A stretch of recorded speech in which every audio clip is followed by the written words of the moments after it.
Sa unang taon ng 10,000 Races War, bumukas ang langit at bumaba ang mga demonyo sa mundo. Naging battlefield ang Earth para sa napakaraming lahi na hindi natin inaakalang totoo. Noong simula, kulang tayo sa lakas. Ang mga awakened individuals natin ay masyadong kaunti para lumaban. Nuclear weapons at baril ang naging sandata natin para makagawa ng 10 defense lines. Pero makalipas ang 10 taon, gumuho ang ating depensa. Wala nang ibang choice kundi lumaban hanggang kamatayan. Dito na nagbago ang lahat. Dahil sa pagkaubos ng bala, ang mga gifted individuals na ang naging huling pag-asa. Bumuo ang mga bansa ng mga legion ng mga taong may supernatural powers para suportahan ang battlefield. Milyong buhay na ang nalagas, pero ang laban para sa sangkatauhan ay kasisimula pa lamang. Dito sa Northern Frontier Industrial City ng Eastern Alliance, nagsimula ang isang madilim na kabanata. Libu-libong mukha, libu-libong buhay ang nawala sa loob lang ng isang buwan sa frontlines. Si Chen Guohai, 19 anyos. Namatay habang lumalaban sa isang rot giant. Kalahating palad na lang ang natira sa kanya. Si Suli naman, 22 anyos. Pinili niyang pasabugin ang sarili para lamang mawasak ang tulay ng mga kalaban. Gumuho na ang Ninth Defense Line. Wala na tayong matatakbuhan. Ang Yicity na ang susunod na sasabak sa impyerno. Sila ang mga bayani ng Yicity at ng bansang Hua. Hindi tayo papayag na mauwi sa wala ang kanilang sakripisyo. Kailangan nating lumaban. Sa gitna ng kamatayan, doon tayo kukuha ng lakas.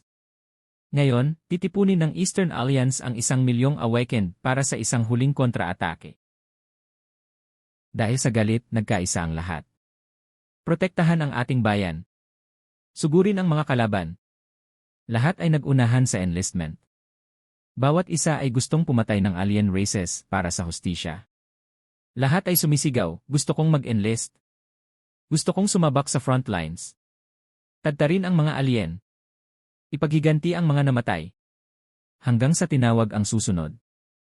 Nanzaing, 20 anyos, isang architecture student. Tinanong siya, handa ka bang sumabak sa frontlines para pumatay ng kaaway? Ngunit sa halip na sumigaw, isang malamig na sagot ang binitawan niya, pinipili niyang manatili sa logistics. Nagulat ang lahat. Sa gitna ng apoy ng digmaan, bakit pinili niyang magtago sa likod? Gulat ang officer. Logistics. Ang ganda ng grades mo, sayang. Bakit ayaw mong lumaban? Nalimutan mo na ba ang kahihiyang sinapit natin sa kamay ng mga halimaw na yan? Hinding-hindi ko nakalimutan. Pero ito ang pinili ko. Ikaw ba talaga yan, Nanjing?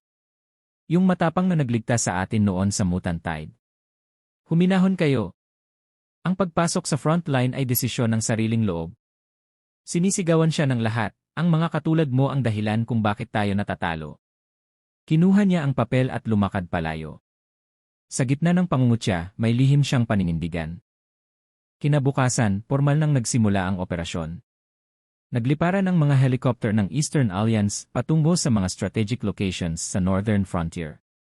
Sabay-sabay na umarangkada ang mahabang hanay ng mga tangke.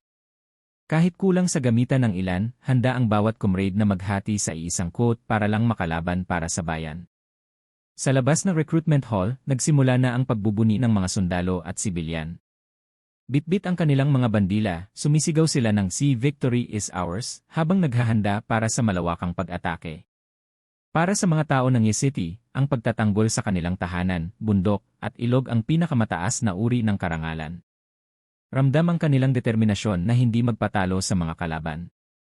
Habang ang lahat ay nakatuon sa karangalan ng pagprotekta sa bayan, nanatiling mag-isa si Nanjing sa gitna ng niebe.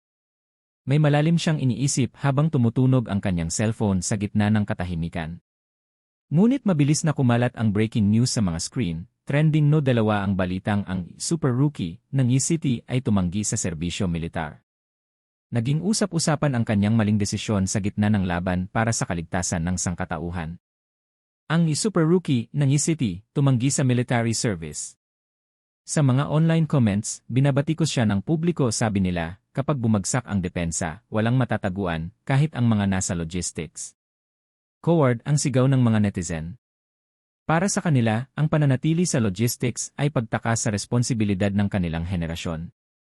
Habang ang ibang kabataan ay handang lumaban para mabawi ang teritoryo ng Eastern Alliance, si Nanjing ay tila umurong. Tahimik lang na binabasa ni Nanjing ang mga masasakit na salita sa kanyang phone. Sa likod ng kanyang seryosong tingin, may malalim siyang dahilan kung bakit hindi siya sumasama sa agos ng galit ng Aminado siyang bayani ang mga sundalong nasa frontline, pero para sa kanya, ang labanang ito ay parang mga gamo-gamo na mabilis na lumilipad patungo sa apoy. Alam niyang may mas malaking panganib na hindi nakikita ng nakararami. Dito na pumasok ang kanyang sikreto, sa nakaraang buhay ko, maaga rin akong sumali sa hukbo para lumaban sa mga kaaway. Nakita na niya ang pagkawasak ng mga syudad at ang tindi ng kapangyarihan ng alien races na minaliit ng Alliance. Sariwa pa sa kanyang alaala ang mga dambuhalang halimaw na pumatay sa kanyang mga kasama. Ang mga tropang puno ng pag-asa ay mabilis na naging biktima sa gitna ng madugong battlefield. Sa kanyang dating buhay, hindi lang siya basta sundalo, naging bahagi siya ng War Command at kinilala bilang isang mahusay na strategist. Dahil sa kanyang karanasan at kaalaman mula sa hinaharap, alam niyang ang kasalukuyang plano ng Alliance ay mauwi lamang sa isang malaking trahedya. Habang pilit na umaatras ang mga tao, inialay ni Nanjing ang kanyang buhay sa pag-aaral ng 5 pangunahing talento. Naniniwala siya na kapag ang 5 talentong ito ay sabay-sabay na lumakas at nagkaroon ng synergy, sapat na ito para baligtarin ang ihip ng digmaan. Ngunit sa hindi inaasahang pagkakataon, namatay siya bago pa man mabuo ang kanyang plano. Sa huli, nagawa niyang i-implant ang 5 uri ng talent trees sa loob ng kanyang sariling katawan. Ngunit huli na ang lahat. Nakaharap niya ang isa sa pinakamalakas na nilalang mula sa 10,000 races. Isang dambuhalang kalaban na may nag-aapoy na mga mata ang tumapos sa kanyang laban. Sa gitna ng matinding pagsisisi, inamin ni Nanjing na bago pa man niya matapos ang kanyang mga plano at preparasyon, tuluyan ng gumuho ang depensa ng tao. Ang sangkatauhan ay mabilis na nagapi at siya mismo ay nakaharap ang kamatayan. Hindi ko ito matatanggap, sigaw niya sa kanyang isipan habang sumusuka ng dugo. Naisip niya na kung mas maaga lang sana niyang na-upgrade ang kanyang mga talento, marahil ay nagbago ang tadhana ng mundo. Habang dahan-dahang nawawala ang kanyang malay, ang huling nasa isip niya ay ang panghihinayang. Sana ay nagawa kong protektahan ang sangkatauhan, ang kanyang huling panaghoy sa gitna ng mapulang langit. Sa gitna ng nagyelong parke, muling nagising si Nanjing sa kasalukuyang panahon. Marahil dahil sa kanyang matinding obsesyon o sa itinakda ng tadhana, binigyan siya ng pagkakataong mabuhay muli. Ang pinakaimportante sa lahat, ang 5 talent trees na in-implant niya sa kanyang katawan noon ay dala-dala pa rin niya sa kanyang pagbabalik. Taglay niya ang Beast Taming para sa Mutant Beasts, Elemental para sa mga Forbidden Spells, Asura para sa Berserk Amplification, at Formation para sa stacking ng Boundless Power.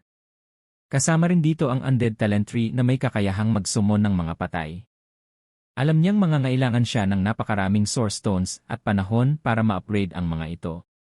Ang plano niya ay simple, kapag na-max out niya ang 5 talentong ito, magagawa niyang mag-strategize at lumaban kahit libu-libong milya ang layo. Paninindigan niya na kahit gumuho ang 10 defense lines, basta't sapat ang kanyang lakas, magagawa niyang protektahan ang sangkatauhan ng mag-isa. Kaya naman ang tanging paraan para makuha ang Source Stones ay ang pagpunta sa Trial Grounds.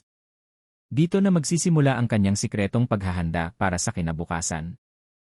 Naghahanap ang bida ng Yi Source Stones para i-upgrade ang kanyang talento sa isang lugar na puno ng mga mutant beast.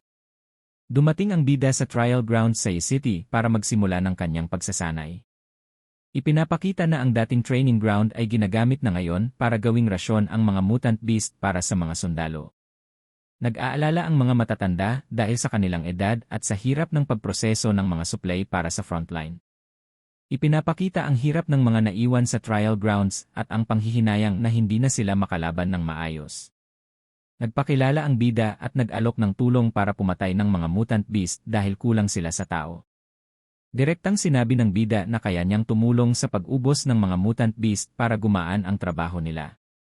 Tuwang-tuwa ang babae dahil saktong-sakto ang dating ng bida sa panahon na kailangan nila ng tulong.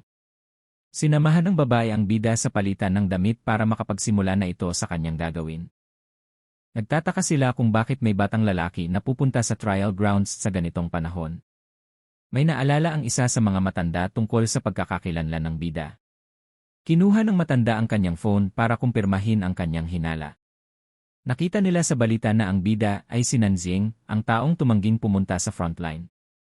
Nagduda sila kung bakit nandoon ang bida at kung nagkukunwari lang ba ito.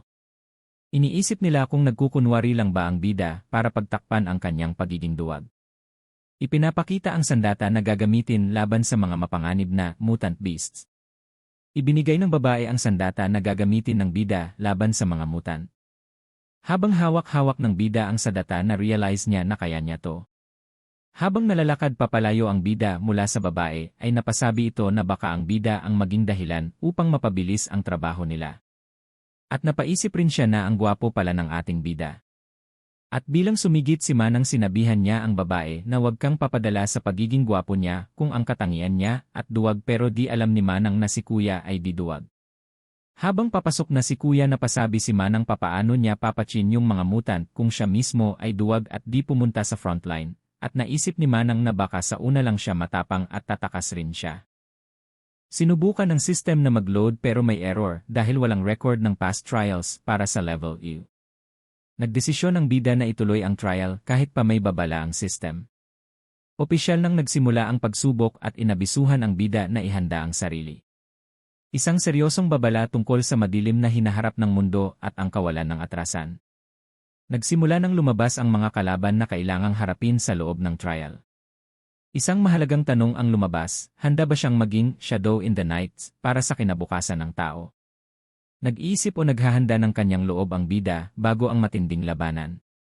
Biglang nagising ng bida ang Mangekyou Sharingan at nagising ang tunay na lakas ng bida sa gitna ng tensyon. Tinanggap ng bida ang hamon at handa na siyang lumaban ng buong puwersa.